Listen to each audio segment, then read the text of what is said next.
Hey everyone, welcome back to the channel. If you're new here, don't forget to hit that subscribe button and turn on the notification bell, so you never miss an incredible story like this one. I always thought my relationship with Darius was the kind of love story others envied. We were the couple everyone else aspired to be trusting, respectful and secure. There were no daily promises needed because our connection was solid. We shared routines, made big decisions together, and even enjoyed the quiet moments, each of us knowing our place. No jealousy, no suspicion, just harmony. Or so I thought. The morning everything changed started like any other. Darius got up early, made his black coffee, and kissed me goodbye, mentioning he was heading to work. His charcoal suit was neatly pressed, as it always was when he had important meetings, and he drove off in his company car. The door slammed shut, but nothing felt different. It was another perfect day in our carefully constructed routine. What I didn't know was that I was on the verge of discovering something that would shatter everything. As I was cleaning the garage later that day, I noticed the family SUV was gathering dust. Its tires were stationary, the windshield cloudy from neglect, and I thought it would be a nice surprise to clean it up for him. I grabbed the cleaning supplies and started wiping it down. I was imagining his smile when he saw it shining again. But then I found it. Without thinking, I opened the glove compartment, intending to tidy up. And there, wedged between old paperwork, was a box of condoms, new and unopened. A brand we had never used. My heart sank instantly. We hadn't used protection in years, ever since we started trying for our second child. So why were these here, carefully hidden in his car? My mind spun with confusion and the pain was immediate. It hit me hard, like a punch to the gut. I stood frozen, the box in my hands, unable to make sense of it. I couldn't breathe. I thought maybe I was overreacting, clinging to the hope that there was a reasonable explanation. But everything inside me screamed that something was terribly wrong. With shaky hands, I closed the compartment, backed away from the car, and stood there, paralyzed, wondering how something so small could cause such an avalanche of pain. I couldn't cry. Not yet. I forced myself to keep cleaning, trying to ignore what I had just discovered. But the truth was already clear to me. The way the box was hidden, the carefulness of it all, it wasn't an oversight or an accident. This was deliberate, recent, and part of a lie I had never seen coming. When he came home that evening, I acted normal, hiding the storm that was raging inside me. I listened to his stories, nodding like everything was fine, but inside, I was already planning my next move. I had no intention of confronting him immediately. Instead, I became a silent observer, tracking every inconsistency and every small sign of his growing distance. The excuses came first: work meetings, late-night assignments, and urgent deadlines. He started coming home later, smelling of perfumes that weren't mine. He became guarded with his phone, and I watched him grow more distant. The real confirmation came when I decided to follow him one afternoon. At a safe distance, I tracked his car until he pulled into a small hotel. I watched him walk inside with a blonde woman, someone I recognized. It was Tiffany Shaw, his colleague, the same one who had been to our house for dinner on multiple occasions.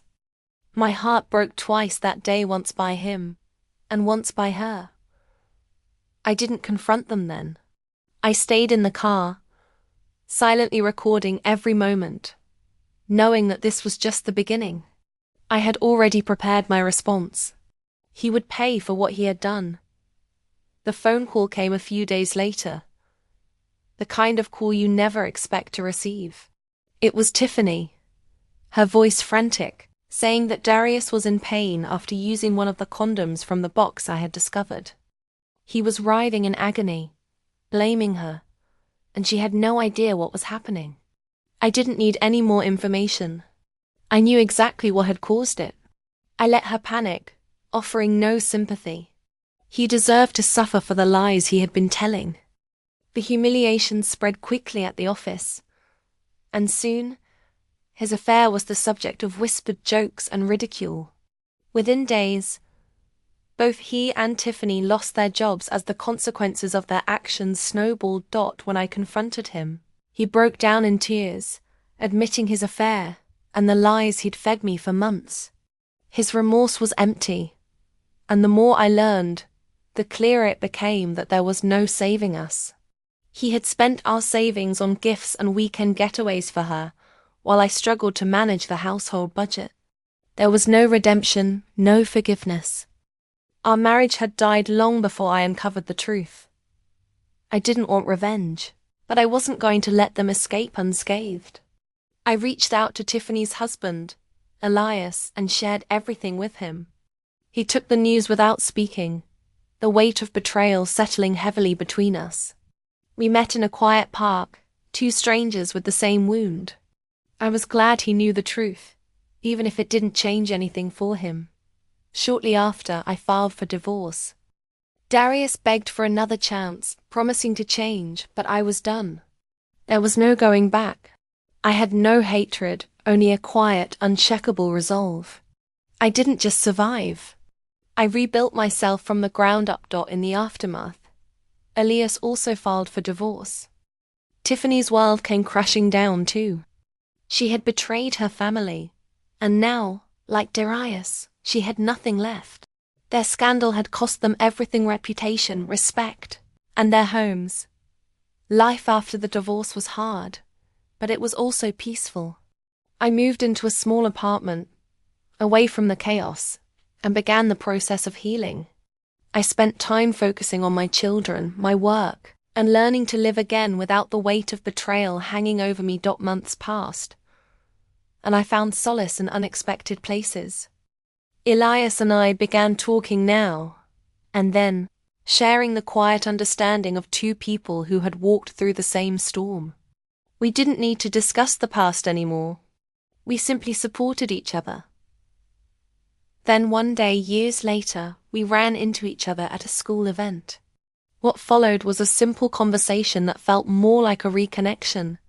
We talked for hours, sharing stories, laughter, and silence without the weight of old wounds.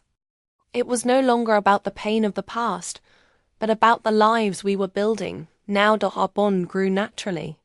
No labels, no grand gestures, just time spent together in an easy, unhurried rhythm. The love we shared wasn't about finding a replacement for what we lost. It was about finding peace, respect, and trust once more. We began to build something new, one step at a time. And for the first time in a long time, I wasn't afraid to move forward. There's no telling what tomorrow holds. But today, I'm stronger than I've ever been. I survived the worst betrayal, and now I know that even from pain, something real can be born. And that's enough for me.